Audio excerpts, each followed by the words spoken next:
नमस्कार। ज्योतिष आपके लिए में आपका स्वागत है। मैं श्री राम स्वामी। आज हम चर्चा करेंगे विवाह पूर्व नाम बदलने के संबंध में। बहुत से जैसे सिंधी समाज में देखा गया है कि नाम विवाह के पूर्व कन्या का नाम बदल दिया जाता है। उनका ऐसा मानना है कि नाम बदलने से कन्या के गुणों में, लक्षणों में परिवर्तन आते हैं। ये कहाँ तक सही है? अन्य भी बहुत से लोग विवाह के पूर्व नाम बदलते हैं। तो आवश्यकता में नाम बदला जा सकता है या नहीं बदला जा सकता है, और इसके क्या प्रभाव होते हैं? जिनके जन्म पत्रियां नहीं है, जन्म समय ठीक ठीक से मालूम नहीं है, और जो बोलता हुआ नाम है, जो प्रचलित नाम है, उनसे अगर उनके गुण आपस में नहीं मिल रहे हैं, तो वधू का जो नाम है, कन्या का जो नाम है, वो विवाह पूर्व बदला जा सकता है। बहुत से समाज में ऐसा देखा गया है। जब हम गुण मिलान करते हैं तो या तो दोनों का जन्म नक्षत्र हो, उससे गुण मिलान करना ठीक रहता है, या दोनों का प्रचलित नाम। कई बार ऐसा होता है कि वर या वधू में से किसी एक का प्रचलित नाम ले लिया जाता है और दूसरे का जन्म नाम ले लिया जाता है। तो इस प्रकार से जो किया हुआ जो मिलान होता है वो ठीक नहीं रहता है। या तो दोनों का जन्म नाम हो, जन्म नक्षत्र हो, या उनका दोनों का जो प्रचलित नाम है वो नाम होना चाहिए। उसी से उनका गुण मिलान करना चाहिए, और वही उनके लिए सर्वोचित रहता है।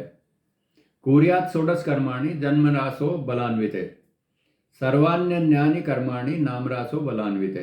तो षोडश कर्म होते हैं, षोडश संस्कार होते हैं, ये जन्म राशि से, जन्म नाम से होते हैं। बाकी अन्य जो कार्य होते हैं, यात्रा आदि के जो छोटे मोटे कार्य होते हैं, वो नाम राशि से देखे जाते हैं। वस्तुतः इसके पीछे ये तर्क दिया जाता है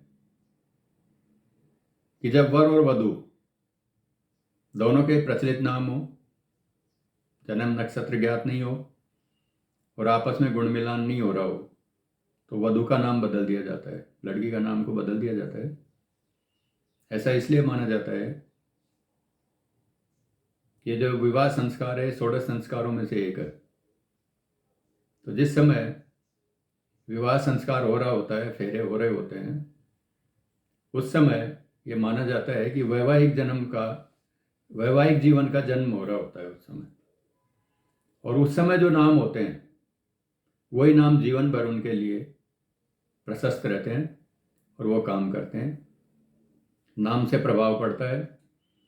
सर्वतोभद्र चक्र में कहा गया है कि प्रसुप्तो भास्तेयेन येन गच्छति शब्दतः संस्कृतम प्राकृतम वापि ख्यातम नाम फलप्रदम।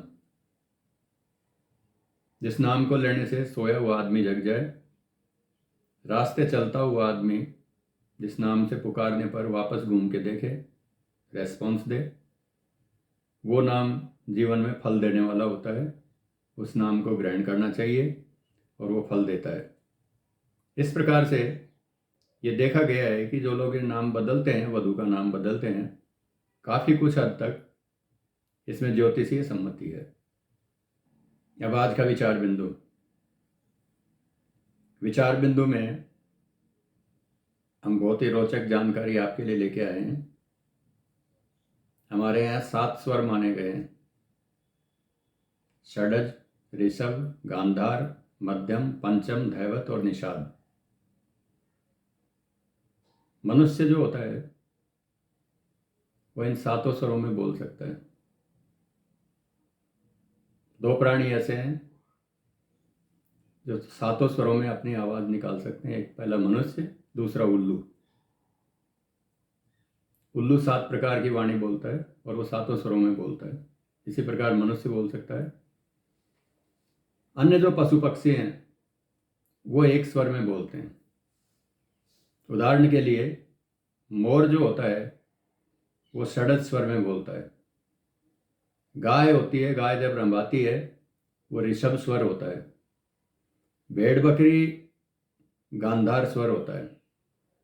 क्रौंच पक्षी होता है जिसको चकवा चकवी बोलते हैं, वो मध्यम स्वर में बोलता है। और आपने कोयल को देखा होगा, कोयल जब बसंत ऋतु में कूकती है तो वो पंचम स्वर होता है। इसी प्रकार से जो घोड़ा होता है, घोड़ा ही नहीं नाता है, वो दैवत स्वर होता है। और हाथी जब बोलता है तो वो निषाद स्वर होता है। इस प्रकार से मनुष्य ही नहीं, पशु पक्षी भी जो हैं वो स्वर में बोलते हैं। आज के लिए इतना ही। अगले सप्ताह फिर एक नए विषय के साथ में आपके सामने आएंगे। तब तक के लिए नमस्कार। जय मां पीताम्बरा।